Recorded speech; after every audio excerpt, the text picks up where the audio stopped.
Imaginez un ninja tellement puissant que même en révélant ses propres points faibles, ses ennemis n'arrivent pas à le vaincre. Nous sommes en pleine 4ème grande guerre ninja. 4 Kage légendaires ont été ressuscités par l'Edo Tensei de Kabuto. Rasa, le 4ème Kazekage, vient de tomber face à son fils Gaara. Mu, le 2ème Tsuchikage, affronte Onoki, tandis qu'A, le 3ème Raikage, se dirige vers l'unité de Temari. Ici, celui qui nous intéresse, c'est Gengetsu Ozuki, le 2ème Mizukage. Un personnage puissant et humoristique du même clan que Sugetsu et Mangetsu. Face à lui se tenait Gaara. Il lui demande s'il a un plan. Ce dernier ordonne à son unité de s'en occuper et part aider Onoki contre Mu, ce qui laisse Gengetsu seul face à une armée d'attardés. Oui, vous avez bien entendu. Je compte sur vous. Hé, je t'en prie! Laissez-nous nous occuper De ce mariole aux petites moustaches. Qui a de petites moustaches? Les mecs sont littéralement en train de se foutre de sa moustache avant même que le combat commence. Ils ont pas conscience d'être face à l'un des plus puissants Mizukage. Ils se préparent à l'attaque. Gengetsu insiste bien sur le fait que l'attaquer directement ne sert à rien puisqu'il a lancé son Genjutsu Mirage avec sa palourde. Mais non, ces gros golemons ont quand même balancé toutes leurs armes sur lui. Gengetsu est désespéré. Il leur explique encore une fois qu'il faut détruire la palourde pour stopper le Genjutsu. Mais comme sa coquille est dure, il faut utiliser des armes et des explosifs. Et là encore une fois, les idiots de l'Alliance lui sortent qu'ils ont déjà utilisé toutes leurs armes. Ce à quoi Gengetsu leur répond: Vous tous, dépêchez-vous. Venez tout de suite récupérer vos armes. Oui, on arrive. il doit les prendre par la main, c'est très grave. C'est pourtant leur adversaire. Regardez comment ils récupèrent leurs armes. C'est un cirque. Elle est où mon arme? Quelqu'un l'a vue? On s'en fiche. Prends-en une autre, il y en a plein. On dirait qu'il cherche des coquillages sur une plage. Vous devez vous dire qu'on n'a pas l'air redoutable. Ça promet. Ils retournent à l'assaut. Cette fois-ci, ils visent la palourde. Mais ils ont toujours pas compris que c'est aussi un mirage. Ils sont complètement perdus. Ils redemandent de l'aide au Mizukage. Et là, il y a encore un golemon dans le tas qui se moque de ses moustaches. Écoutez les petites moustaches ici.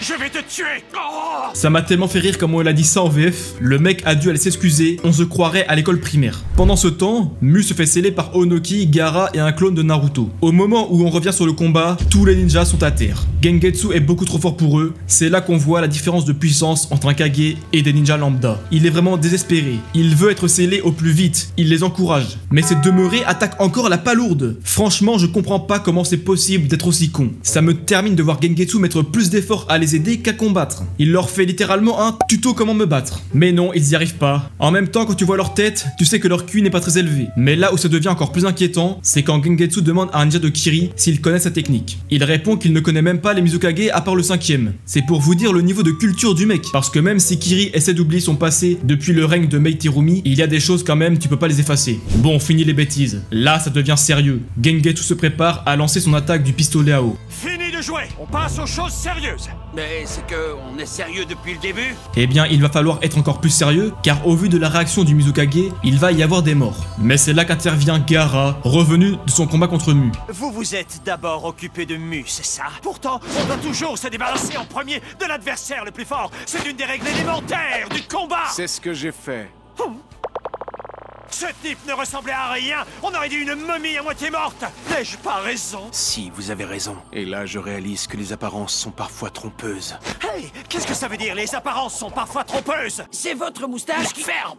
Bon, c'était la dernière blague car là, Gaara a localisé la palourde avec son sable. Onoki, trop faible pour utiliser son Jinton, se contente de détruire la palourde avec du Doton. Le Genjutsu a enfin disparu. Cependant, un mal de dos le frappe et il se retrouve paralysé. Gengetsu se prépare à utiliser son fameux pistolet à eau indépendamment de sa volonté. Ça sent très mauvais pour le vieux Tsuchikage qui se fait transpercer et tombe au sol. Fin du combat.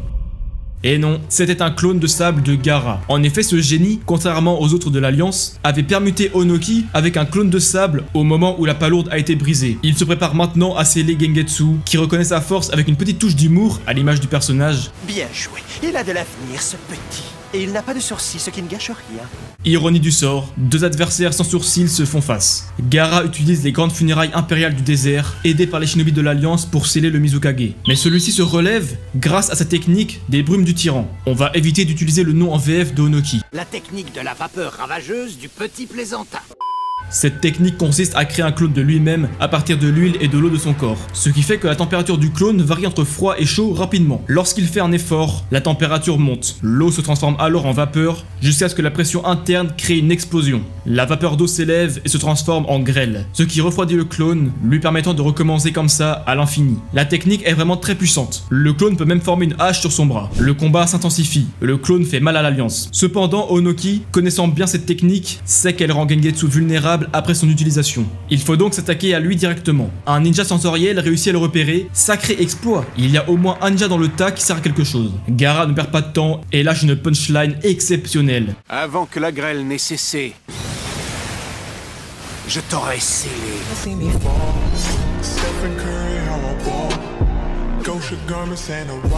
Il retente ses techniques de scellement, mais le clone lui en empêche. Le sable de Gaara ne semble pas très efficace contre lui, car Gengetsu réussit à le contrer avec son huile. Il commence à bien s'amuser. Il veut savoir comment l'Alliance va s'y prendre pour le sceller. Même Onoki lui demande un conseil, mais il refuse. Jusqu'ici, il a toujours aidé l'Alliance, mais là, il ne veut pas. En tant que Kage, Gengetsu ne peut se permettre d'aider deux autres Kage à se faire ridiculiser. Si ces deux-là ne sont pas capables de le battre à la loyale, cela signifierait qu'ils n'ont aucune valeur en tant que dirigeants. Bon, au final, il a quand même donné un petit conseil à Gaara, qui venait de protéger l'Alliance une fois de plus. Il lui dit de se débarrasser du clone en premier, ce qu'il va faire, et au moment où ce dernier allait exploser, il l'entoure de sable. Le Mizukage est alors surpris de voir que la vitesse de son sable a augmenté. Le sable commence à craquer. Ça va péter!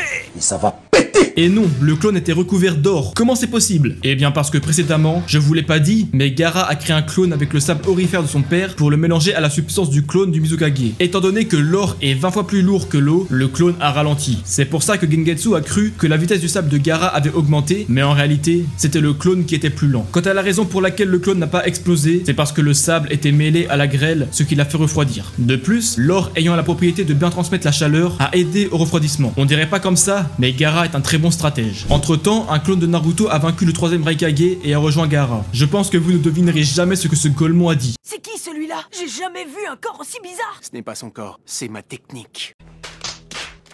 Il est encore plus con que les ninjas de l'Alliance qu'on a vu. Le final est magnifique. Gengetsu traite l'Alliance de branquignol, mais il fait un sourire à Gaara réciproque. Ce combat l'a beaucoup amusé et il est rassuré de voir la nouvelle génération de Kage. Gengetsu Ozuki, le 2ème Mizukage, a enfin été scellé. Peut-être qu'au final, le plus redoutable des 4 Kage ressuscités, c'était lui. Un peu d'humour pendant la guerre, ça fait pas de mal. Le contraste a été super bien réalisé. Gengetsu a une vraie personnalité originale qui change des 3 autres Kage. C'était la première fois que je faisais une vidéo storytelling de ce genre, alors n'hésitez pas à me dire ce que vous en avez pensé en commentaire. Si la vidéo vous a plu, n'oubliez pas de liker, de vous abonner et de rejoindre mon serveur Discord, le lien est en description. Merci à ceux qui l'ont rejoint, vous êtes des GOAT.